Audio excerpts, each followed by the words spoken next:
Coming up on A SkinDepth Convo. So fiber oil not only binds bile, what it also does is we now know the importance of the microbiome, which are the bacteria that live inside our guts. And people do probiotics. You can get them in there with eating yogurt. You can get them in there by eating fermented food, etc.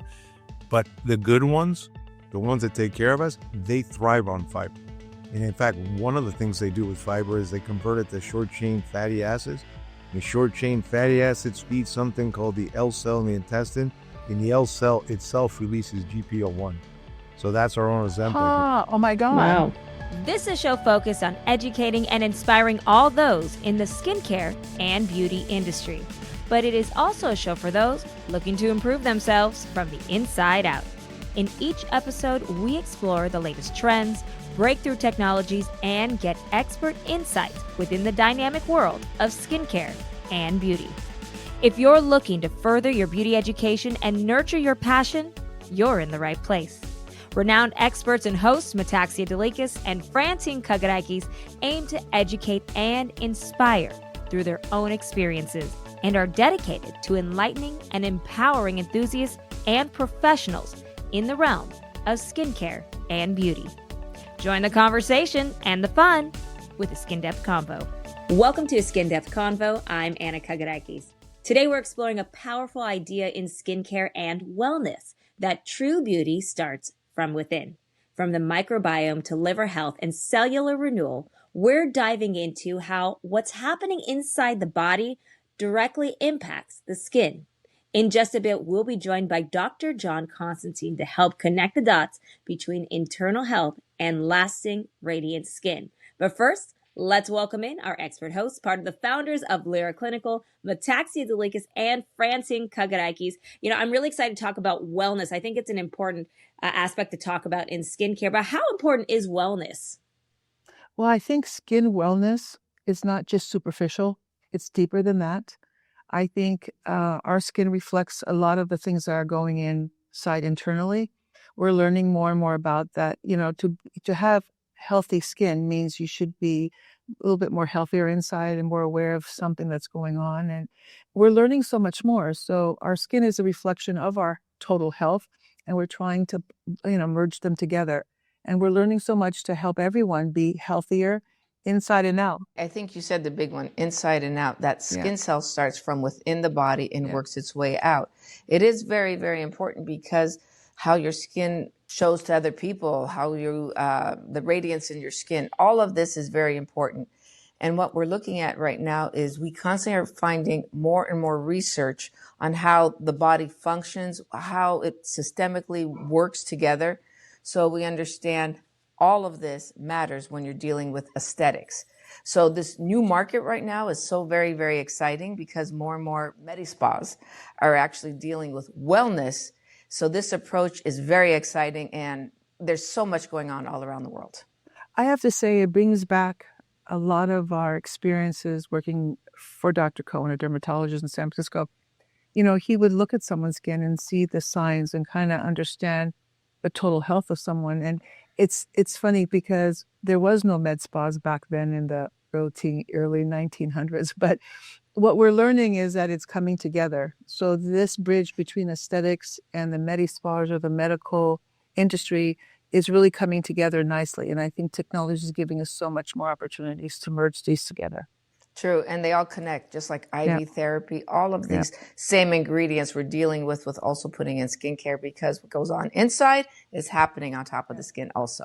Yeah, technology and knowledge. I feel like that is the key right now to good skincare. Obviously, you want to have the great products to put on your skin because you have to work first hard to make sure the inside is great, and then you can work on the outside as well. So I think it goes hand in hand, definitely. We have a great conversation up ahead with Dr. John Konstantin. So much information to learn. I think a lot of people really going to like it. And we'll hear from Dr. John right after this word from Lira Clinical. This podcast is brought to you by Lira Clinical and the award-winning Mystique Illuminating Beauty Oil. Mystique Beauty Oil's amazing skin-friendly hydration delivers potent antioxidants and anti-inflammatories with Lira Clinical's exclusive Mass Tech brightening technology. This luxury oil blend is infused with vitamin C for a clean, dry finish on the skin. Use by itself or add to your favorite hydrator. Beauty oil delivers your glow and go look. Contact your local Lira retailer for additional information at liraclinical.com. Dr. Konstantin, welcome to the show. We're so excited to have you here. Now, something that we're really excited to ask you about is you introduce a concept called the Magnificent Free 7. Can you explain it to our audience? It's something I've been working on for the last year to add to something that I've done 10 years ago. And that's 7 things that people can do for free every day. Doesn't cost you one dime, and it helps you keep your health. The Magnificent Free 7 came about from me watching my patients and trying to find a way to help them stay healthy or get healthy without having to invest any money. So basically, these are 7 things that people can do free every day. One of them is to take deep breaths while they're sitting. They can be jogging, walking. It doesn't matter. You need oxygen to get into your cells. And number 2, you need to drink liquids that don't have calories in them, like water, tea, and coffee, because these things help you to flush your liver and help you get toxins out of your body. 3, you got to get 4,500 steps in a day minimum. 65 is better than 45, and 9,000 is the best. After that, it really doesn't matter. Number 4, don't eat 3 big meals a day because you don't need that kind of energy unless you're burning it to back up the systems. Number 5, you got to control the stress hormone called cortisol, because cortisol will take you to the grave, but you're not taking it with you. So you can believe in God, go exercise, go walk in, listen to music, turn off the TV, walk away from people driving you nuts, things like that. That's a good one. Yeah. Number 6, you got to get outside and see the sun, because it sets up the circadian rhythm and you get vitamin D. And number 7, you got to get your sleep. Sleep's important for regenerating your cells. Dr. Konstantin, do you have any advice on how we get sleep? This is something that, as we're getting older, I heard that it gets a little more difficult. If we do 4 or 5 of these, should we start feeling better and then get to 7? I think you will. Okay. I mean, sleep's important. When you feel better, sleep's easy. It's funny. I've always was taught, keep it in motion, keep your body in motion. The more you keep it in motion, the more it keeps going. If you don't use it, you lose the kind of a theory behind that. So, being flexible and your mind learning and breathing, and like Dr. Konstantin said, keeping pleasant thoughts is really important. If you live on the negative, you're going to be negative. So I definitely like the Magnificent 7. Really smart. I'd like to have that list put on my refrigerator, especially when it says stop at, don't always have to have 3 meals. So to put all this on my refrigerator immediately. I started taking a deep breath right away. All of a sudden, I took a deep breath just because I knew I needed it. When you're trying to sleep, you're always thinking about not sleeping, which causes stress, right? Yeah. So true. Stay awake. I'm going to control the narrative. So I come up with like 3 or 4 pleasant things I think of when I go put myself to bed, and it works. Because if you put yourself in a pleasant place, like things that are pleasant to me, going fishing, or if I was flying to space, or if I won the lotto. So I try to put I like that one a lot. So I don't worry about sleeping, because if I'm not sleeping, I'm going to think about something pleasant. And then sooner or later, your body kind of realizes what you're doing, and it just puts you to sleep. Dr. Konstantin, what is virtual fasting, and how did you start the research? Well, I became patient 0. So I was 45, 46. I was sitting on the couch in my house with 2 kids and a wife that was pregnant. And I told myself I should have more energy, but I didn't. I didn't want to get off the couch and just watching TV, go to work every day, but I just felt like I was old. And I said, if this is what it feels like to be old, it's going to be a long road. Yep, so true. And diabetes runs in my family. So I checked my sugar levels at my office, and I found that I was pre-diabetic. And I used to work out a lot and exercise before I was married, but life gets complicated with the job and kids. So I realizing that I was pre-diabetic and it runs in my family. And it kind of caused a lot of problems with my father's life later on in life. I decided as a doctor, if I'm going to tell a patient, I need you to exercise every day and change all your meals, to me, that's like a diet. And diets fail. So I decided as a scientist, epidemiologist, researcher, I was going to do a couple of experiments on myself, without stressing myself out. So I picked breakfast as my starting point, which means I said every human being can make one change in their life, just one, and see where that leads. So I picked breakfast. So the way it went is my first experiment was eating 1 egg every morning and a cup of coffee. An egg has protein and fat in it, no carbs. And I did that for 4 months, and I did push-ups. I thought I was, going somewhere, but when I rechecked my sugar levels, I was still pre-diabetic. So my next experiment was, I got it this time, 3 vegetables and 1 fruit every morning on a blender. And I did that for 2 months. I thought I was getting better, but when I checked, I became diabetic. So that kind of shook me because now I'm diabetic. You know, we are told, we all think it all runs in your genes, right? And my dad suffered from it. So the question was, this gave me a sober thought, and I decided, may have to change everything in my life. But before I got to that point, there's something that happened to me in 1990. So now you're going back almost 20 years. And in 1990, I didn't get into med school a couple times. So the question was, I decided to become an epidemiologist in public health. But the long story short, while I was at Davis, I became an EMT. In an EMT, I came home one day and my father wasn't feeling well and his height of stress. And he had a heart attack in front of me. You know, he's diagnosed, he got saved. 2 years later, my master's in public health degree, I read an article that said that fiber binds bile. And that's the way you control cholesterol in your body. So having witnessed a heart attack in front of me, I decided I was going to eat oatmeal every morning. And I realized soon after that I felt better all the time. And my brain speeds got faster. So now going back forward now 20 plus years, I said, I'm going to go back and eat oatmeal. I don't know why, and just a little bit, because oatmeal can't have a little sugar. So I decided I'm going to steal cholesterol from my body. Let's see what it does as an experiment. And the first couple of weeks were difficult. Then it got easier and easier. And I woke up weeks 5 and 6, and I just felt like I was 20 years younger. And I checked my sugar levels, and I had better sugar than most of my patients. Not diabetic, even like better than athletes, right? So that led me on to try to research and find out how I was able to reverse diabetes in my body when I was led to believe, it's genetic. Pretty awesome. Wow. That's amazing. I've actually, I'll be honest, I had talked to you about this again recently, and I've been actually trying to eat more oatmeal in the morning, trying to make it a point to eat my oatmeal in the morning. And I've been doing it more often now. And I'll be honest, I have felt so much better lately. My body has been feeling a lot better because I was sitting there feeling really tired. And I have done this a lot more. I still have my latte instead of a black coffee in the morning, but that one change has already made a difference. Well, the truth is, I don't drink black coffee either. Okay, that makes me feel better. I put a little cream in there. But doing research of why it worked, at first everyone doubted me, but I thought I was put on a mission from God at this point, because I know what I did. I called doctors and they said it runs in your genes, it's genetic. And I told them no, but I didn't fight with them. But the long story short, because I read a book years before that's called Epigenetics.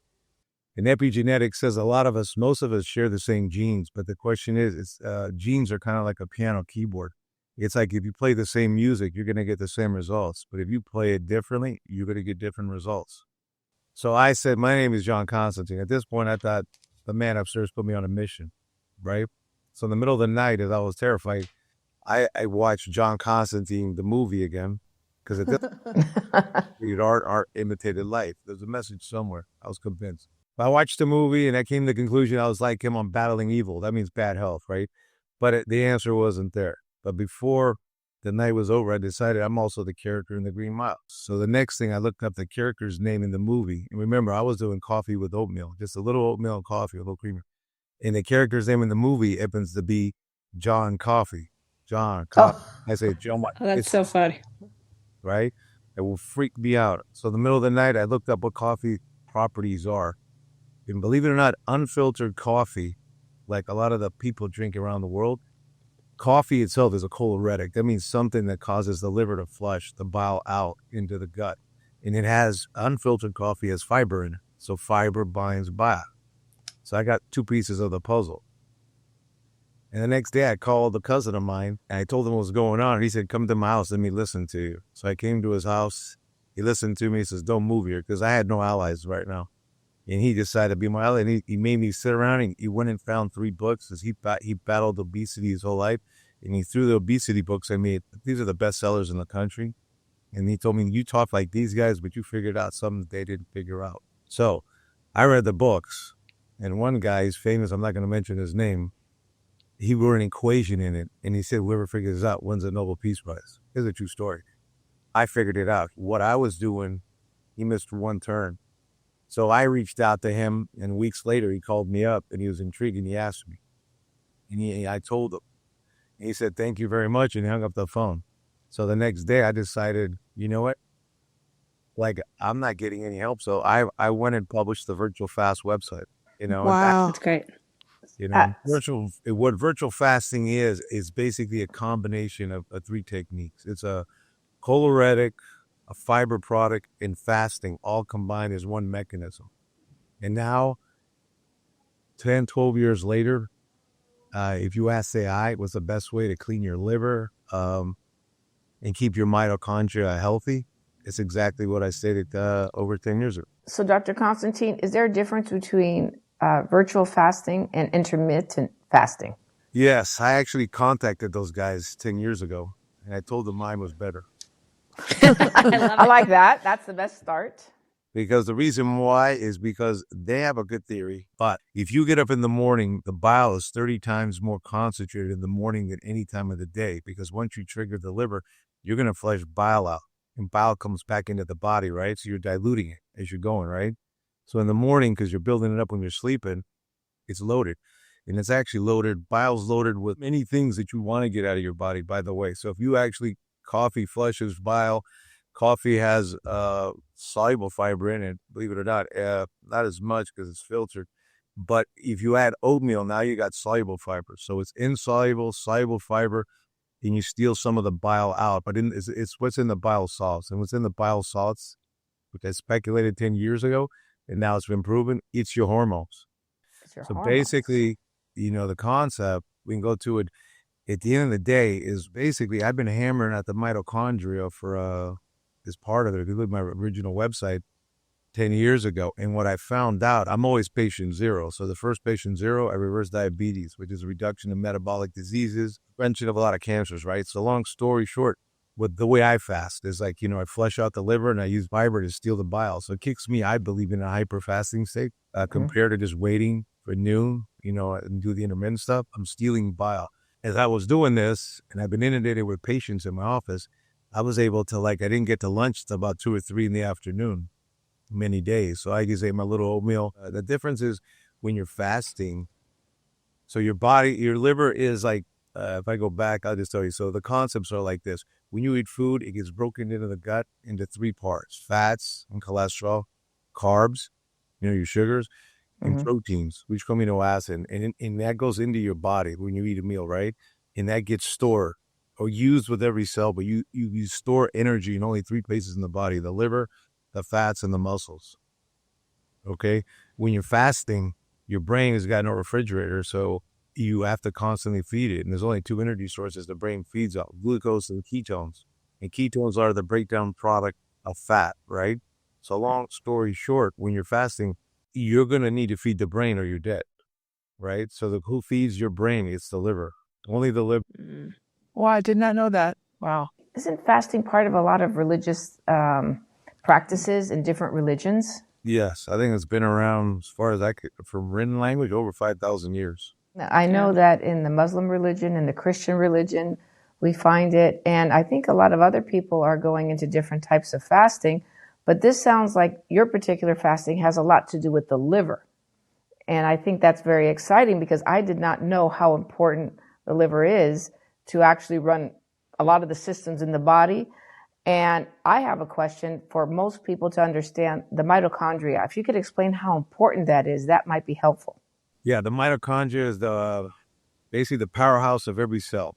Okay, without the mitochondria, we wouldn't be humans because we wouldn't have enough energy fed to the cells in order for us to function at the higher level we're functioning in. And the mitochondria works by taking oxygen and glucose and making an energy source called ATP. That's aerobic respiration. That makes 36 to 38 ATP. If you don't have oxygen, it's kind of like when you're exercising and you get cramps.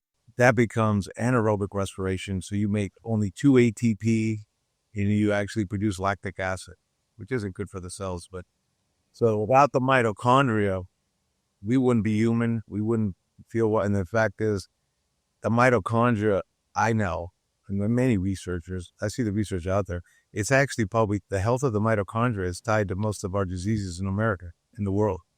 Not one's caused by viruses or some bacterial infection or some sort of trauma, but everything that's tied to metabolic issues, cancers, A lot of the cancers, diabetes, obesity, mental health, a lot of it can be tied to the health of your mitochondria, your skin, Wow. No, the question is, how do you repair? So mitophagy, right? Like I should say, actually, guys, but mitophagy is like, it's the rebuilding of the mitochondria, right? So you can do it 5 different ways. Fasting activates cellular mechanisms. It activates autophagy. There's like different pathways, right? So if you want to make brand new mitochondria, it's fasting. It's basically exercise, stress exercise level 2, which means you run 60 to 70% of your heart rate, right? So it's not the sprinting stuff. It's kind of like the movement stuff. All these things activate different pathways within the cell, which basically help your body make new mitochondria. There's ketosis. Ketosis, the fuel. So the funny thing about overeating, even if you're eating good, right? A lot of people eat little snacks all day, and they said they eat 6 meals a day, right? I'm telling you, I don't think it's good because you never get yourself into the fasting state, right? So the mitochondria remake themselves when you're ketosis or ketones. You can be in glucose. The way the body works is kind of fascinating. Sleep is critical to regrowing mitochondria, right? Yeah. Well, that's it actually says, believe it or not, it says during sleep, cells perform mitochondrial protein repair. Brain cells clears metabolic waste via the G lymphatic system. Poor sleep equals mitochondria stress. So if you're a person who never gets into deep sleep at night, your mitochondria is kind of crazy, right? It's the basics. If you need to find a way to like simplify your life so you can sleep, What makes fiber so important? 2 of the things it does, and then maybe there's 3 or 4, but the one, it basically steals the bile salts and what they contain in them.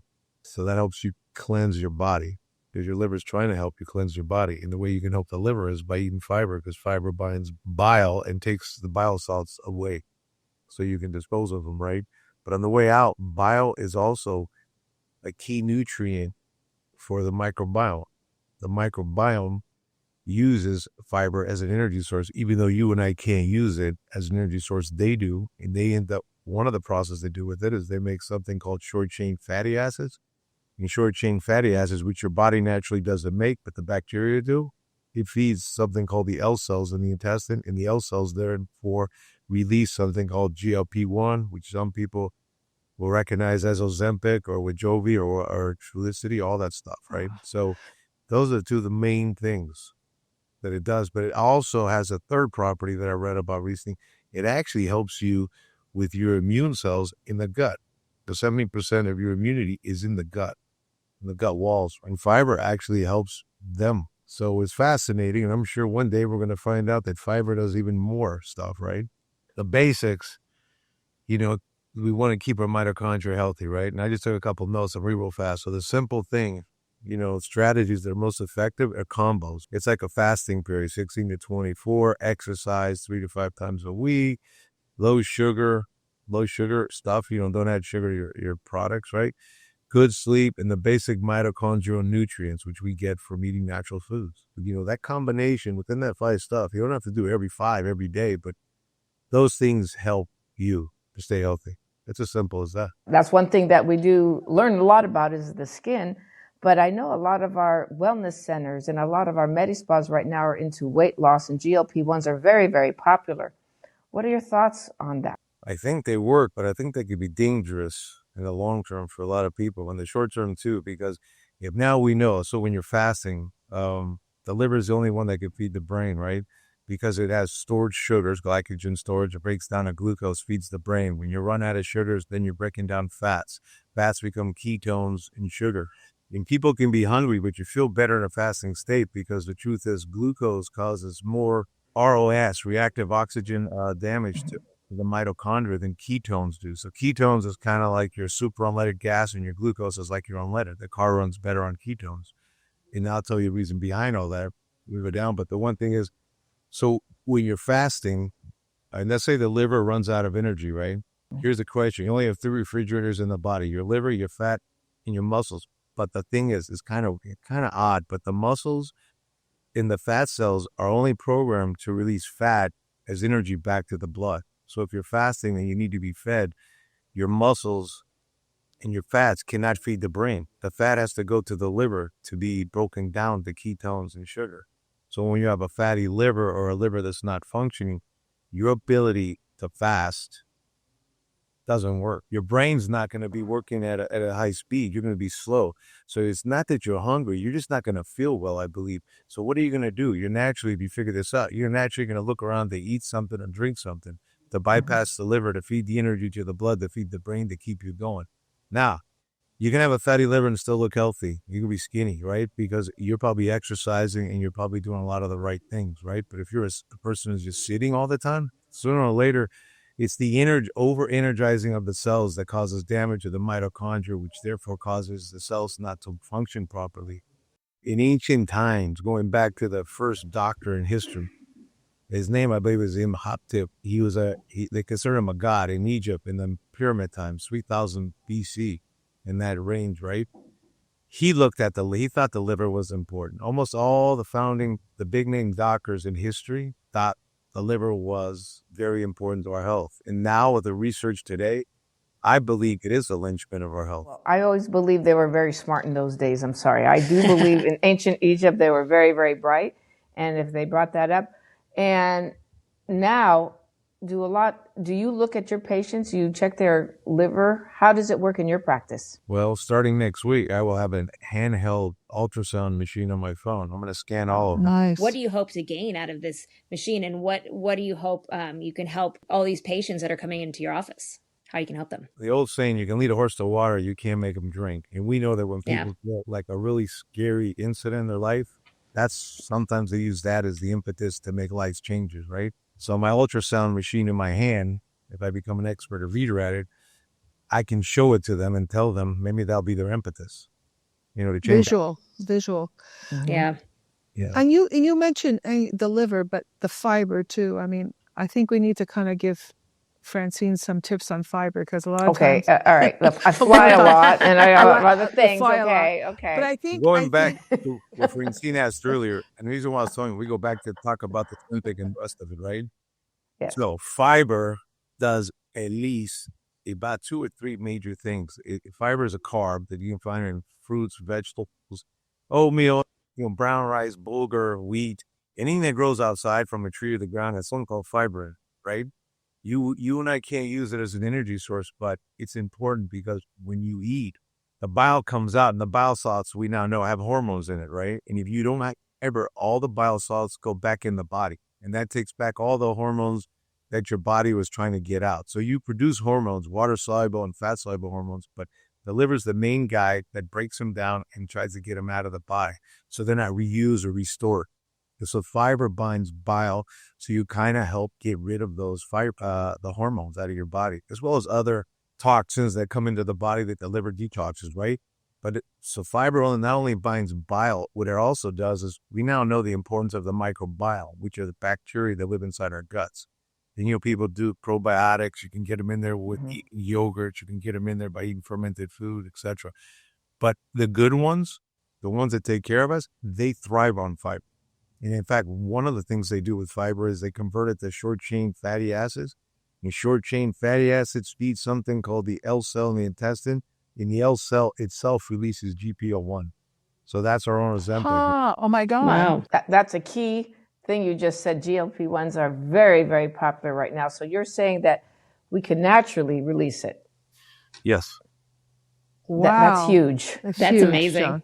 That is very big. I'd like to go over that one more time, if you don't mind, because I think that's such a key thing, because most of us get a little nervous about doing certain things, taking medications. And if there's a way we can naturally do it, it becomes very, very important. Even when we put our skincare out and we do different formulations, it's very important to understand how the skin works, to understand how to formulate a product. The same idea here, you're explaining how the body works, so we understand why we're doing certain things. The Magnificent 7 tips, I mean, that has to go in my refrigerator for sure. But just to understand again, if you don't mind saying it one more time, so I could take notes on how to have a natural GLP-1, which is very important to me. Fiber gets converted by the bacteria to short-chain fatty acids. And short-chain fatty acids feed the L cell and the intestinal walls and to produce your own GPO1s. Is there too much fiber a person could ingest? I think you can have too much fiber. Okay, so that has to be constipated, it'll slow down the gut motility. So everything is in, I'm going to say everything with moderation and, don't overdo. Too much of a good thing is a bad thing. That's what I learned when I was trying to reverse diabetes, right? 3 vegetables and 1 fruit. I made, from pre-diabetic, I became diabetic. So to me, it's like too much of a good thing is always a bad thing. Nice. And Dr. Konstantin, the mitochondria, again, this is something that's important because there's different IV centers out there. NAD is very big in the market right now because the mitochondria is so very, very important. Is the mitochondria equal all over the body, or is it different in different parts of the body? No, that's the funny thing is the number of mitochondria are distributed different per cell line. What I found my research, from research that's out there, it's the mitochondria numbers for the nervous system, your pancreas, and your skin cells are the least. It can be, I read studies from a few to a few hundred, right, per cell. And then the heart, the kidney, the liver, they have thousands.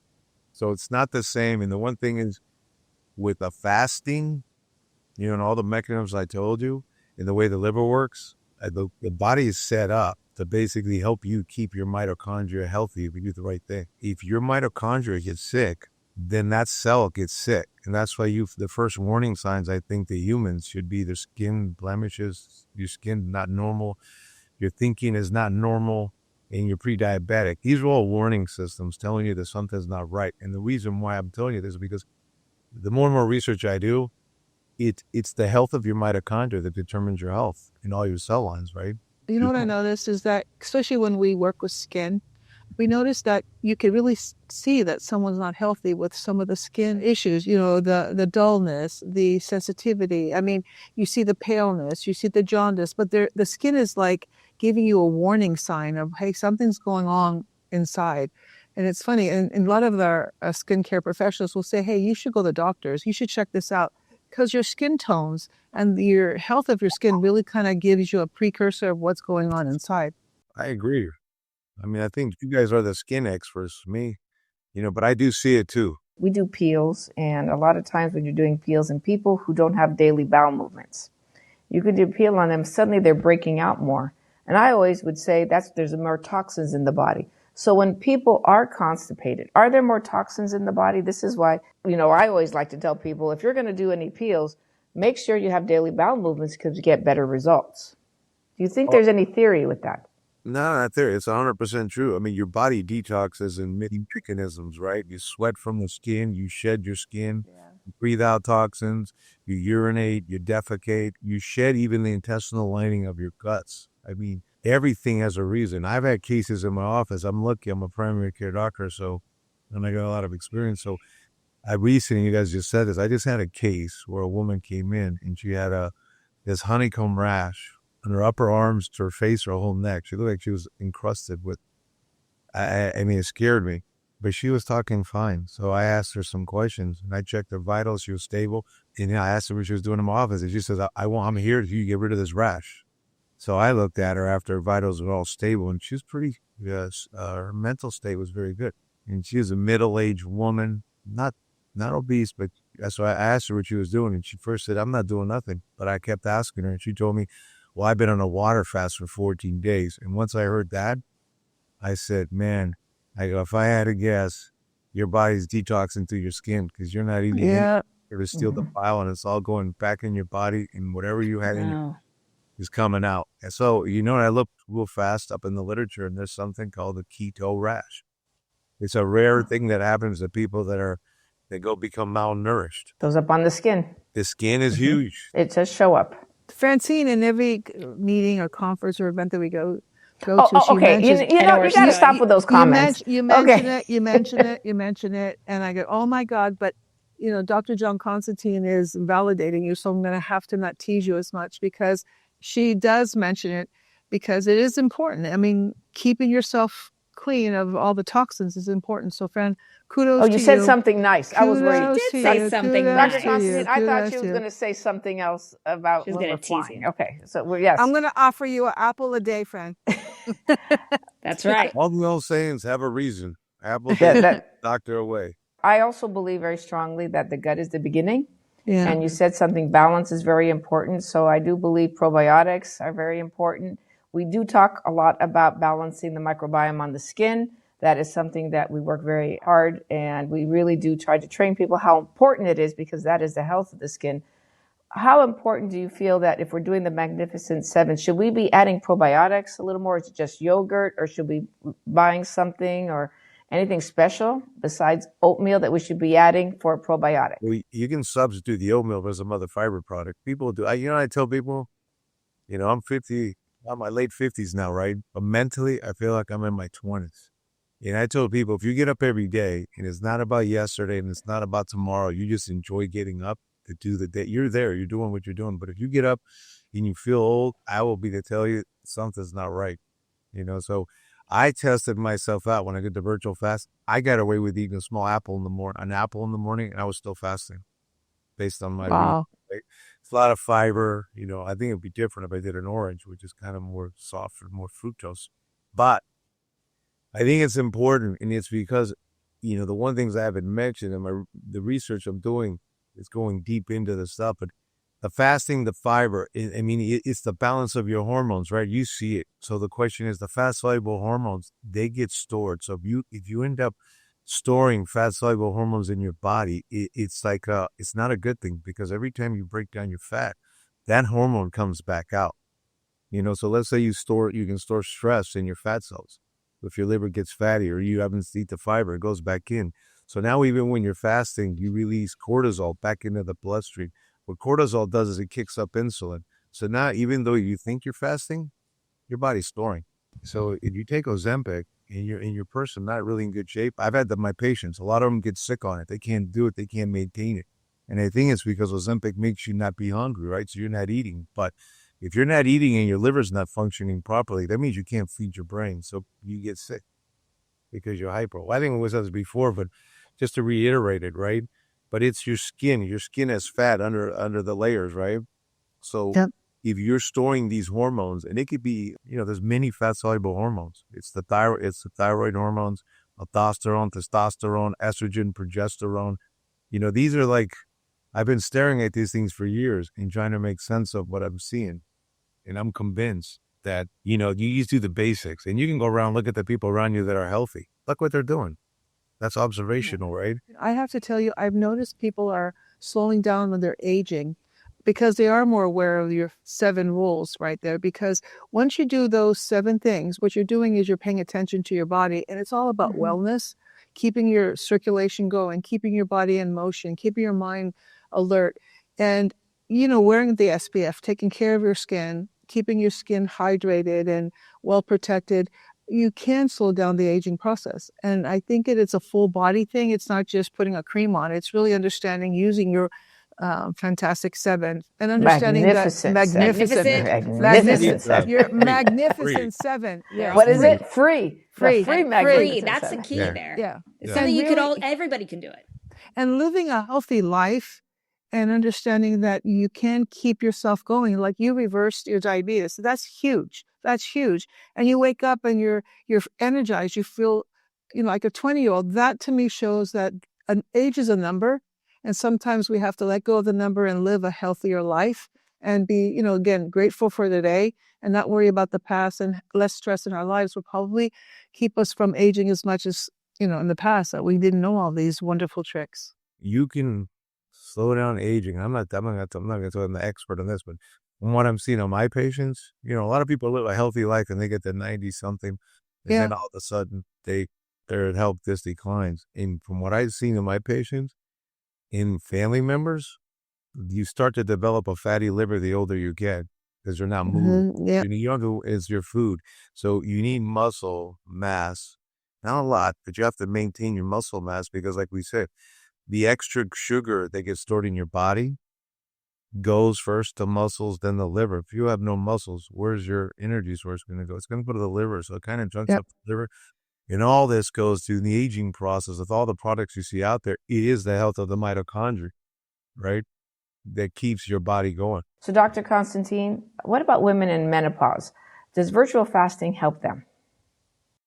I think it will, because the question is, listening to some of the top doctors in the country about menopause and how women need to get in the best shape of their life before they hit menopause, right? Because once they hit menopause, it's hard to go back. And if you took the hormone replacement therapies before you hit menopause, your increase of heart attacks they don't go up, right? You can't take supposedly hormone replacement therapy once you cross it. But here's the crazy thing. Menopause is the different levels of hormones, estrogen and progesterone. So they're fat soluble, right? So theoretically, progesterone goes down, estrogen goes up. So they try to balance it out with the hormone replacement therapy. Where does your body get rid of the extra estrogen? It's through the liver, through the bile. So I think it can help. So let me go down a different rabbit hole. So I have all the faith in modern medicine with the biotech companies. They're going to have a lot of cures for cancers, even though 50% of people are getting cancers, because I studied what they're doing, and it has to do with the DNA and their sequencing. They're finding ways to block it. But the truth of the matter is, why is it before we'd give 50% of the women who had breast cancer estrogen blockers? Why do we give all 100% of men who had prostate cancer testosterone blockers? And I'm asking myself, well, these things got into the cells, right? I don't know the levels, but I'm going to tell you something. I think it's from the bile. You need to balance them out. If you're not balancing them out, they go right back in the cell. So the difference between a fat-soluble hormone and a water-soluble one, like insulin, needs to hit a receptor on a cell membrane to open up the door for the sugar to come in, right? Where all the fat-soluble ones, they don't ask permission. They go right through the membrane of the cell, go into the cell. They get in. On a receptor. They turn on genes, right? Because they're fat-soluble. I'm 100% convinced that if you do the basics like I'm telling people or advise, as other people probably say the same stuff, but there may be some more steps in there, but those are the ones that I think are the most important. The thing is, but keeping your hormone balanced, the way the body releases hormones to activate certain pathways. And then once that's done, you got to get rid of them. And then you reset, right?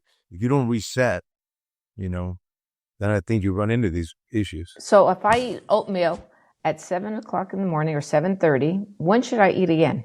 No, everyone asks that question. Everyone tells me, Dr. Konstantin, what am I supposed to eat? What am I supposed to eat? I go, you just lost the battle because you're stressing yourself out. Okay. I do the virtual fast every morning, put my little oatmeal, but you can do something else. That's the oatmeal. People don't like it, but I'm telling you, for me, it works. I mean, I don't worry about eating at nighttime 6 o'clock or 7 or whatever. I try to eat earlier, but you know what? If I'm going to eat late, I'm going to eat late. I don't sit there and beat myself about it. I'm going to try to make it up the next day. Maybe I'll do a little steps or the next day after that. And if I don't get all my steps in, my goal is always to get about 6,500. But if I got 45 and had a long day and I'm sitting on the couch, I go to bed happy. I don't stress. Just stressed out. I'm 3,000 behind. So I have to jump up and start picking it up a little more. Well, the other thing is you also have to look at, there are so many contradictions right now when it comes to, when you look on social media, what you need for your health. You need this much protein. You need this much carbs. You don't want carbs. You want to do this. You want to do that. What are some of the key things to keep in mind? I mean, I know we're trying not to stress, but you have so much outside noise telling you what you should do to get healthy. But it sounds like the biggest thing is, one, just follow those 7 rules. Start off in the morning with your fiber to get that body flushed out, right? To get everything, get the bile out and everything, and really not stress, but just make good choices. No, 100%. I just think keep it simple. Get your step in. Try to eat healthy, but you don't have to punish yourself. I eat fast food restaurants sometimes. I got young kids. I don't feel bad. I eat pizza some nights. I don't feel bad, but on average, half my plate, I try to make it fiber, right? I just think people should not stress themselves out trying to be perfect. I mean, because I believe in God. So God forgives all sins. But a distant second, not to be blasphemous, is the liver. The liver regenerates itself, right? As long as you don't beat it up too bad, he comes back, but he doesn't forgive if you beat him way too much, right? I was going to say the one other thing is interesting is I say I steal the bile. I think I'm stealing the bile salts because the interesting research I read recently, it actually says, going back to the health of the mitochondria. So the question is, they have all these products online, right? And they'll help. They help you make your mitochondria function better, right? But if you fast for anywhere, it depends on the research you read, 12 to 24 hours, you basically change the pathways, what's happening in the body. And that helps you regenerate and make a brand new mitochondria. Instead of having to get products making better, you can actually... So I tell people, it's kind of like putting brand new wheels on an old car, or basically you want the new car. I want the new car. Would you use the word regenerates or regeneration of mitochondria? Yeah, the mitochondria gets regenerated in your body as long as you do fasting, bile, like a choleretic. There's other things, but you can regenerate, make brand new ones. So your body is set up to basically get rid of the mitochondria that are not working well, right? And make in place new ones. It's called mitophagy. And there's autophagy means you're cleaning up the bad parts of the cell, right? And mitophagy is specifically for the mitochondria. So basically, your body either repairs or just gets rid of the old mitochondria, gives you a brand new one. In fact, there are different ways to increase mitochondria or to make new ones. Some of it is fasting, some of it is exercising, and there's a couple other ways, but it's fascinating. It is totally fascinating, and it doesn't sound that complicated. I think that's one of the key things. And I'm very excited because I love history, and the fact that it goes that far back. Yeah. That is very, very exciting. Greece has nothing to do with this. It was only Egypt. Doesn't Greece have anything to do with this? The father of modern medicine, Hippocrates. There you go. He believed in the liver, but before him was a guy named Asclepius, I believe. He believed in the liver, right? And after them, in AD comes Galen, who's the Roman physician. He believed in the liver. I just don't know. If you look back in history, most of the biggest physicians always look to the liver as one of the most important parts of the body. I would argue right now, and some of them said the same thing, it is the most important organ in the body. Kind of a theory behind that. It's the only one that regenerates, right? It's the only one that regenerates. We're finding out some others regenerate too, but like the liver is the one Konstantin said, the liver is a linchpin pleasant for thoughts your is really important. If you live on the negative, you're going to be negative. Body so is actually I definitely like for the mitochondria. Magnificent Seven. And the mitochondria, really, even though we think the brain, we're the smartest people in the world, this guy down here, he's in charge. So that's the thing, as I looked it up, and the question is, the blood work lies in your face. What I mean by that is if you don't feel good and your blood work says you're normal, like your liver function test, don't trust it. Go get your liver scan, because the only reason your liver function test will be abnormal is if you're scarring your liver and it breaks open cells. So now you're releasing the enzymes for the liver, right? As long as you get too much scarring, you can reverse it. But so a lot of 50% of fatty livers will not show up on blood work. Minimal, right? And there's different levels of fatty liver. Is it stages of fatty liver? Yeah, stages, and I'm not there, and this liver specialist is going to help me figure this out. But it's like the ultrasound is not as good as what's called the Doppler ultrasound, which I did after I got back from FDF, and they put me on a plate and they banged this noise at me. This guy's telling me he'll be able to read what I'm going to be doing with my hand thing and tell me. Well, I'd like to have a podcast, John, on that and talk about the fact that people are starving themselves and not losing weight. That's something that's huge. What's crazy is I watch my patients. They come in, I can't lose weight. I say, listen, for you, your liver's fat. You cannot get in shape the way a normal person gets in shape, because so here's what happens with the bile. So when the liver gets fatty, it releases very little bile out. It's sluggish. And they knew this from history, right? So it's sluggish. You don't get it out. And remember we said we need bile to go back in the body to activate things, pathways, right? So if you have a fat liver, not only can you not even breaking down the fat soluble hormones, they're going back into your cells, right? Your fats, right? Your cells. You can't even get bile to come out to help you even regenerate your mitochondria. So it's kind of nuts. And then there's not 100, it's not 100 to nothing thing. Let's just say that, right? There's a percent, right? You may be able to do something, but that's why the liver, the more I study all this stuff, it's nuts. I mean, it ties almost everything in medicine. Medicine makes so much more sense to me now than ever. I mean, now I love being a doctor. People come to me and I look at them, I go, I know what's up. Well, I have learned how important the liver is, which I never thought that was a primary one that I had to consider. I learned that a fatty liver is an issue we have to be aware of. I mean, the liver is your main controller, and we have to be aware of it. Yeah.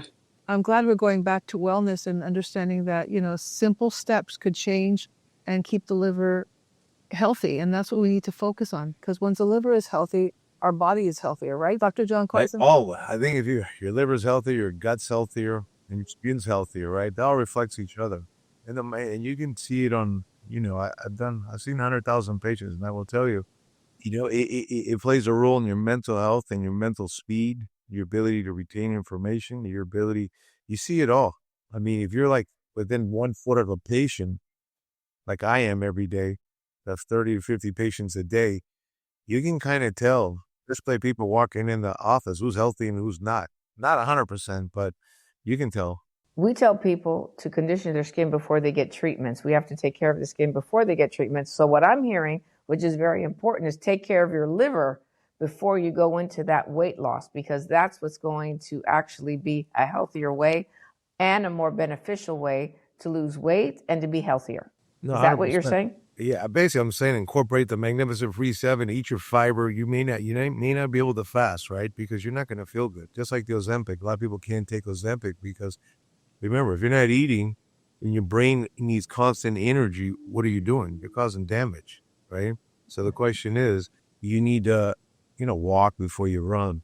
Crawl, then walk, then run. So you need to change some habits in your life to slowly cleanse your liver. And then I think when your liver, remember, it regenerates. As long as you haven't scarred it down past 25%, it grows back. So the question is, once your liver starts functioning better, then the rest of those mechanisms in your ability to help yourself get healthier in all your cell lines in your whole body, your skin, your brain, your heart, your kidneys, everything, then it's like, then you can run. Healthy skin starts from within, from inside out. I'm a big believer of that, and everything that you're saying, Dr. Konstantin, makes so much sense, and it's easy to do. My takeaway is that every day is a new start, and we have to be happy of getting up and being very positive and doing the 7 magnificent steps and really being happy to be alive. And I hope people take away that, don't worry about the past. Let's worry about today and eat well, sleep well, think well, move well, use good skincare, and protect the most beautiful organ, protect this body as a whole. And the liver is important. Respect the liver. Well, it makes sense because it's all, everybody's looking for that quick fix, but there's no quick fix. It's the overalls. We're talking about skin health from the inside out. You can get additional help certain ways, but you have to still look from within and look at how to heal the body from the inside with making the right choices and how you live your life. 100%. In this, I'm going to tell you, 50% of people don't have a fatty liver, right? You can still be, believe it or not, you can still be fat and not have a healthy liver. But, so it's not one and all, but, if you get up every day and you feel like you own the world, then you're there, I believe, because that's the way mentally I feel right now. And the question is, I'm not in the best shape. I can be in much better shape. But the question is, I just feel good. When you feel good, I tell people you're there. I had a patient today who I told them, I preach this stuff.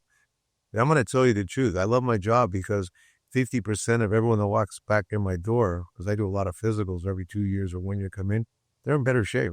Well, maybe not just because of me. Maybe it was all social media. Whatever they're doing, I'm getting so many more healthy patients in my office. Nice. That's great. That's a good only thing. 5 to 10% of people that continuously go the other way, meaning they gain more weight. They're already obese and they get more and more slowly more, right? And they haven't got the message. And the way I teach them now is the stuff I told you today, because now figured out what I figured out recently. I'm in a better position to tell them, listen, you can't do what I do. You got to start slow. You got to trust the process. There may be other processes, but you got to trust one process. And I think, combating disease by helping your liver, I think is huge. Move more, eat less, fiber, virtual fasting. And where's that website? Virtualfast.com. But the one thing is, just remember, it's don't put pressure on yourself. It's just like, to me, it's like you just build habits. You get up in the morning, you go to Safeway, don't park next to the door, park in the backside.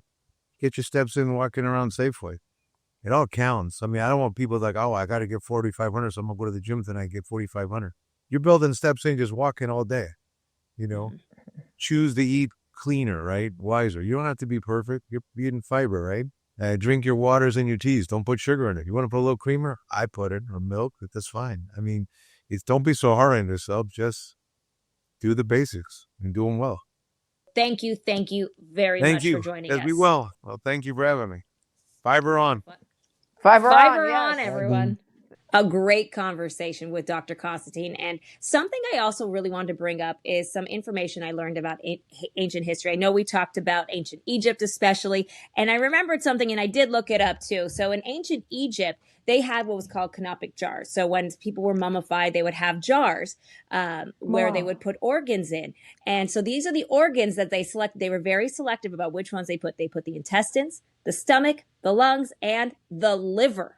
The liver was extremely important, though it was not quite like a spiritual center part. Like the heart was something that they thought was more spiritual, but they thought it was actually very vital for life and the afterlife. And so they thought it was essential for life and that it needed to be preserved for the afterlife. So it goes to show you that in ancient history that they did find the liver so important. I think the idea of liver health being so central, I think that's something that we really need to start paying attention to.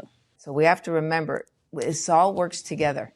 Everything we do works together. And putting the liver, making it very important, got me very excited to understand that what we eat, how we sleep, how we take care of ourselves, how the body works is very important. And the other thing that was exciting is every religion really talks a lot about fasting.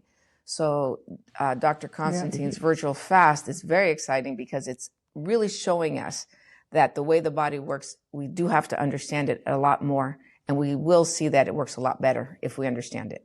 And I think too, we say that the skin repairs at night. It's a fasting state. We're not eating. So that it's really important to kind of merge this together, because what you do, how you cleanse before you sleep and how you put product on is the repair system starts. We're not eating, we're resting. And that repair cycle starts right away. And that's why a good night's sleep that he said, the 7 points that he mentioned is really important to everyday skincare also. The magnificent free 7. Remember, 7 free things that you can do in your life. They're free. It's just things that you need to make sure to do. And sometimes I know life gets hard and, maybe you have to stay up later every now and then. But if you really make it a point in your life to sleep and take care of yourself, get out there, be active, get outside. I mean, these are simple things, which sometimes may not seem simple, but we really need to make a point in order to better ourselves. So I think great information. Is there anything that really stuck out to you that he said in the interview that really stuck with you? I'm going to take Francine and take her for a walk so that we could de-stress. Please do.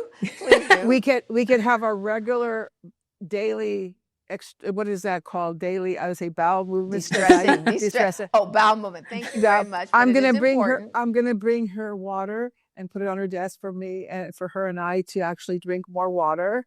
I think that we're connected with work too much sometimes, and we could take these little steps and actually have a good time and enjoying it, lessen our stress, and just enjoy the moment. I am definitely going to change the way I treat Francine, because sometimes, why? I just need to take her for a walk. That's all I need to do. Take you for a walk.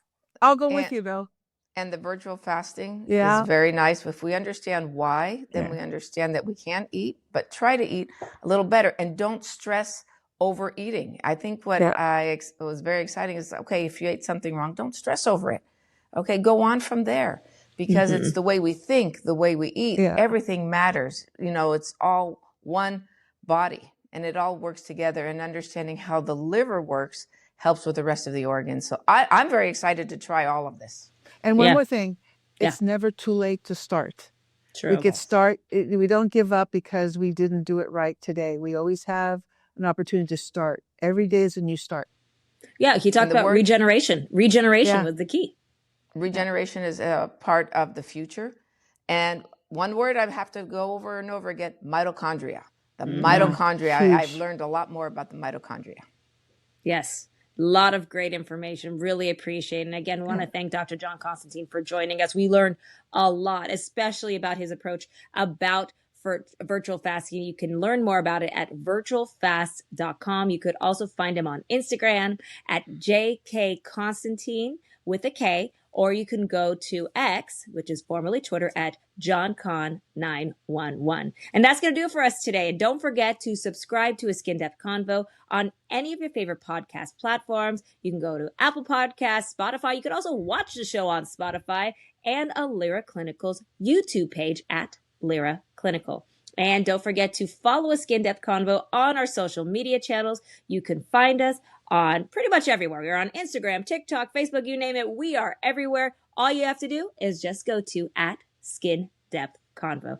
Big thank you again to both of you for joining us today. And also, if you have any questions for Francine and Metaxia, you could send us an email at info@skindepthconvo.com. That's info@skindepthconvo.com. Thank you both for all the great information and wonderful interviews, everything today. So thank you, and we will talk to you all soon.